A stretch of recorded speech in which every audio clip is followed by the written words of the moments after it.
17架 B-1B 轰炸机退役，而 B-21 轰炸机又蓄势待发，更老的飞机还要继续上岗。那么，中美空军战略打击思路又会有哪些不一样？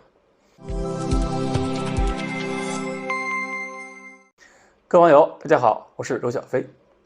9月23号呢，美国17架 B-1B 轰炸机退役了，飞往了亚利桑那空军基地一个飞机的牧场。当然了，肯定不会飞到珠海航展现场了。也许呢，这些飞机会封存，也许以后会被拆解。这些老飞机退役呢，是要给新的 B-21 轰炸机腾出位置。那么还有另外一个消息，就是美国已经为 B-52 轰炸机选了新的一些发动机了。这些老轰炸机可能要再飞上个几十年。那么未来美国战略轰炸机队伍的构成呢，将是1/3的 B-52，还有2/3的 B-21。结果我们一看呢，B-1B 中间一淘汰，剩下的是一祖一孙，老的是真老，嫩的是真嫩。美国空军作为美国重要的战略打击力量，它的投放能力一直是全世界关注和效仿的对象。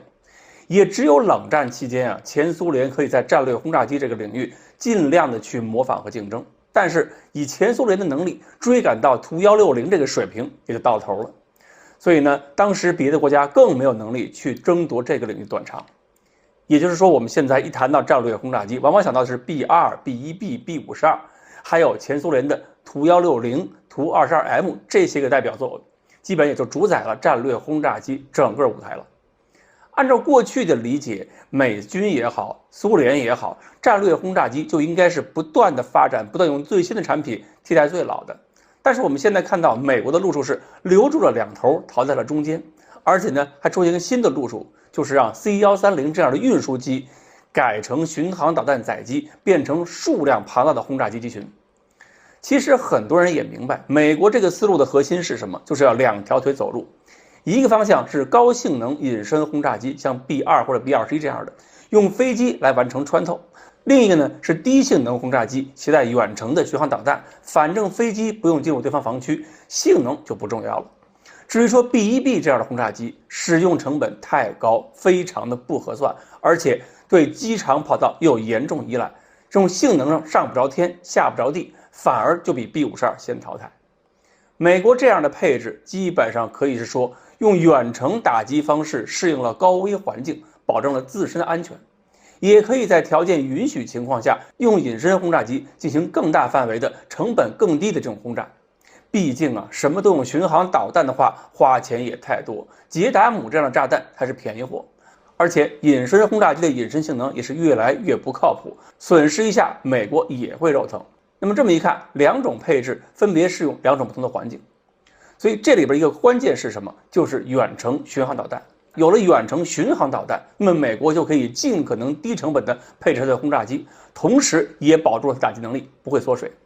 这条手段呢，有可能就是未来很多国家发展自己战略打击能力的一个重要捷径。比如说中国，未来我们还会继续推进轰6系列的改进，而别瞧不起轰6轰6跟 B-52一样，也就是通过巡航导弹，包括隐身的巡航导弹，把老机型能力基本上榨干。而我们期待的隐身远程轰炸机服役以后，基本上我们就可以和美国战略空军达到了同一个技术层次，区别在于就是规模上还有很大差距。不过呢，中国空军还有另一个选项，这是我们暂时领先的，就是我们还可以使用各种高超音速武器的发展，这就不是追求隐身了，而是通过速度压缩对方的反应时间。